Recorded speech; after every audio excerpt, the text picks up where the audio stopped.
Hey, how's it going, Mendham family? Welcome back to another video here. You guys may remember a few weeks ago I posted a vlog on talking about like snake prices of some snake morphs, you know, like I'm figuring out like the most expensive snake morph on the planet.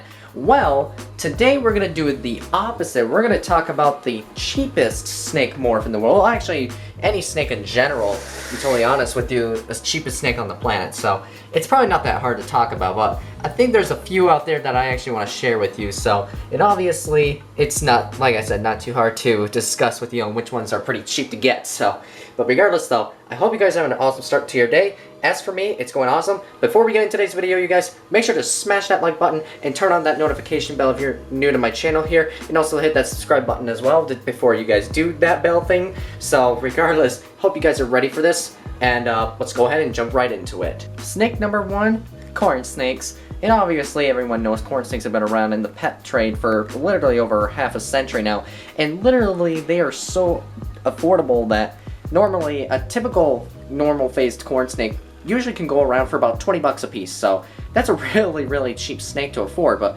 it also depends, I guess. Like I said, there's different morphs of corn snakes out there. There's hundreds of them, and they can cost a few $100 a piece, but a normal face corn snake, simply 20-25 bucks, you guys. So a pretty cheap, affordable snake there. And of course, obviously, you guys know my girl Ariel, my ghost corn snake. When I first purchased her, she was actually about $45, so that was a pretty good deal for her. And she was much smaller back in the day, only like 10-12 inches long, and she was a little bit more of a biter back then, but I still love her so much though. To this day though, a corn snake like her at her size, she could probably go for around 90, maybe even $100 now. So, but like I said, a typical normal face corn snake, $20 a piece. So if you guys are interested in buying a cheap snake like a corn snake, a normal phased one is probably your best option there. Alrighty, so it is time to feed my girl Ellie now, and she's obviously getting hungry. And here's a little tip for you guys as well that I want to share with you guys real quick. Just a few days ago, I guess it's not a tip, it's a little fun fact. Just a few days ago, Ellie here, my children's python, she actually bit my middle finger here, the hand that I'm holding with the tripod with right now.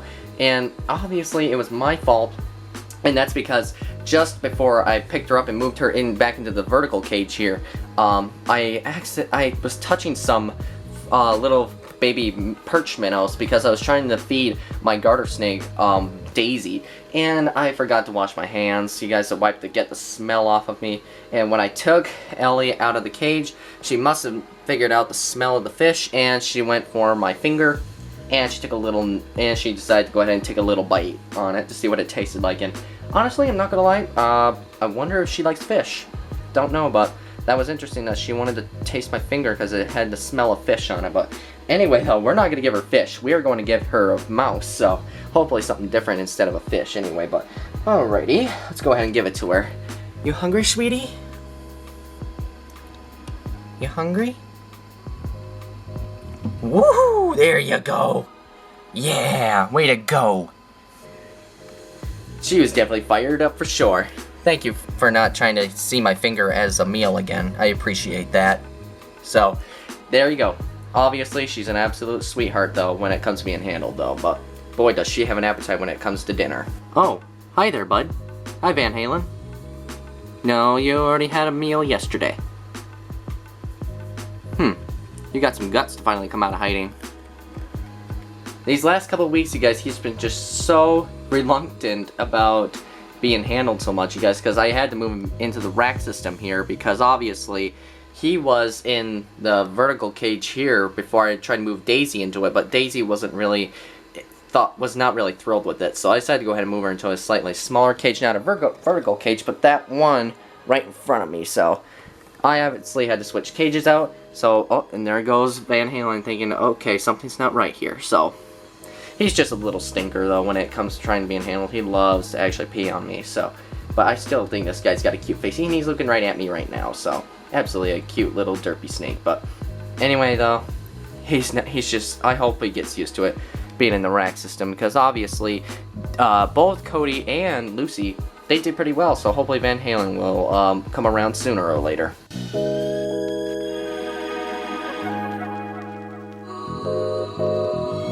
Another snake you guys, that I am quite often familiar with, and so are you guys, and it's another cheap one, depending on the exact species you're actually looking for, is obviously garter snakes.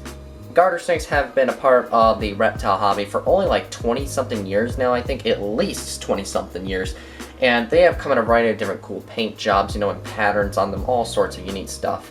And when it comes to garter snakes, you guys, like my girl Lucy here, she is a native eastern garter snake, and obviously I did not buy her from a pet store or from a breeder. She was sort of wild caught. If you guys do remember that video that I posted a few years ago of her the day she was born, I think you guys recall that day. So obviously a snake like her, if she really was born in captivity, which she kind of was, but if she honestly was a pure captive born offspring from like another generation of captive bred garter snakes like her, she probably would cost around about $40 a piece, on somewhere around that price range, depending, like I say, on the species and what morph it is. Because let's say, for example, my boy Tyson, you guys, or Daisy, both of which are albino checker garter snakes, they would cost around, at a total close to about, without shipping, it's about $80 a piece. So obviously quite a price difference there.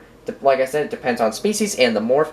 But if we're talking about comparing an albino checker to, let's say, to a normal checker garter snake, it's probably about, like I said, same price as an eastern, about $40 a piece. So obviously a normal phased checker garter snake is going to cost about half the price that of an albino. So, but still, they are recently becoming a little more popular now in the reptile hobby because of how unique they are, and also there's a few different mutations in them. Like there's the granite checker garter snakes that I've been producing for the last few years, and they're becoming very, very popular as well. So, and obviously, I haven't seen one in person, but I would love to sometime if I ever got a chance to get my hands on one, because it's obviously a pretty cool mutation I've seen on YouTube. So obviously, definitely garter snakes are an underrated species in my honest opinion, including easterns as well. So, but anyway, garter snakes are definitely personally one of my top favorite snakes that are literally easy to purchase from.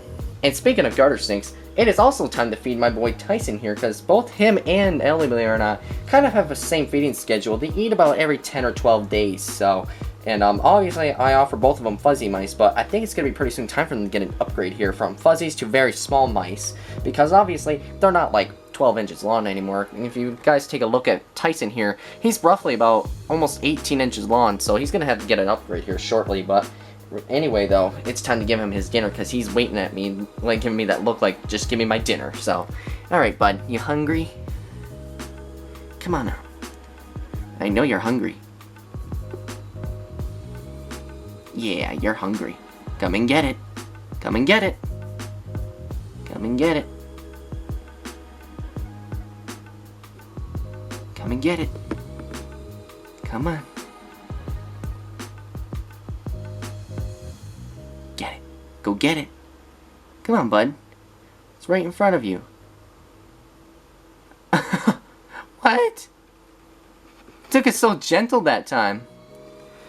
He literally wanted me to kind of like nudge it right onto his face there, and just, he had no interest in crawling up to it and taking it like that. That is just, I'd never seen him do that.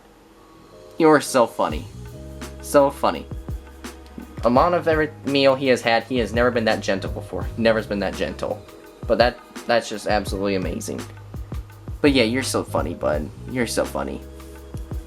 Something about garter snakes, you guys, every individual one that I have, they have, like I said, different personalities as always, but it's just like so fascinating to me in my honest opinion.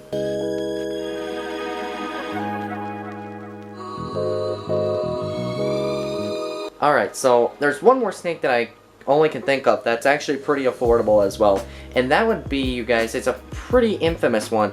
It is the rough green snake. And for those of you guys that don't know much about rough green snakes, they are kind of a bit of a sort of controversial animal. I mean, they're obviously a really beautiful looking snake, you guys. If you don't know what a rough green snake looks like, I suggest you go ahead and look it up, you guys. They are very, very awesome snakes. However, though, there is a downside about them, though. They are not known to be very good starters for people getting into snakes, just getting into them. It's not recommended, but they are pretty affordable, though, which is on the positive side. They're usually maybe like I said, also about the same price as a typical corn snake, like about 20-25 bucks a piece. and they don't get too large either, maybe like 2.5, 3 foot long.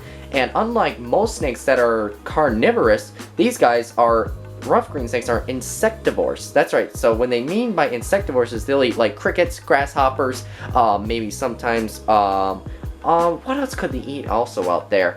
That's pretty much all I can think of. They eat probably in captivity anyway, but I'm sure there's a few other invertebrates they would eat out there in the wild, but in captivity mostly crickets is probably what the best product is. So, but regardless, though, they are a very gorgeous looking snake. But if you're just getting into snakes, I don't recommend probably starting with a rough green snake because they can be a bit tricky to start. But if you do enough research and actually know someone that keeps them, maybe you should get some advice from that kind of person. And I'm saying don't do it for me because I don't have any at all. But it would be really nice if I actually did have a pair of them in my collection someday in the future. Who knows? It might happen, but I'm not going to jump into it, you guys. So that's all I got for now. But regardless, though, so those are pretty much all the snakes that I got for you. That's all I can think of. But if I have missed any of them, you guys let me know in the comments below because I know there are a few more out there. I just don't remember which other ones that are pretty affordable out there. But hit me up in the comments if you guys know. But anyway, that's all pretty much all I got for you. But let me know in the comments below and tell me which one you guys prefer in your honest opinion. Alrighty, you guys, hold on a second here. Alright, with that said, people, I'm going to go ahead and wrap this vlog up here for the day.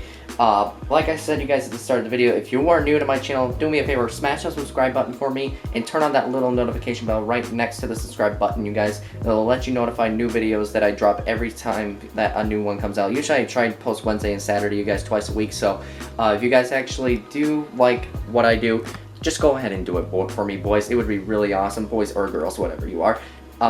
Anyway, like I said, I'm just going to go ahead and wrap it up here. It's getting late. I promise you guys, I'll see you guys on the next one.